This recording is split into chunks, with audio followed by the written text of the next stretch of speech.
രൂപയുടെ മൂല്യം ഇടിഞ്ഞതോടെ ഗൾഫ് കറൻസികളുടെ വിനിമയ നിരക്ക് കുത്തനെ ഉയർന്നു. ദിർഹവുമായുള്ള രൂപയുടെ വിനിമയ നിരക്ക് ഇന്ന് 23 രൂപ 89 പൈസ എത്തി. ഏറ്റവും ഉയർന്ന മൂല്യമുള്ള കുവൈത്ത് കറൻസിയുടെ മൂല്യം 286 രൂപ 70 പൈസയായി.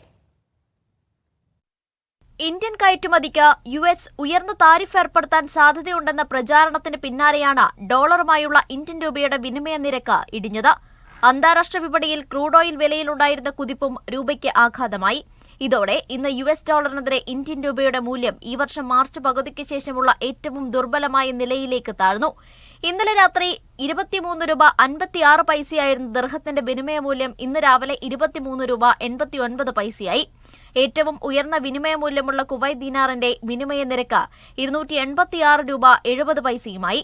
ബഹ്റൈൻ ദിനാറിന്റെ മൂല്യം 232 രൂപ 56 പൈസയിലെത്തി.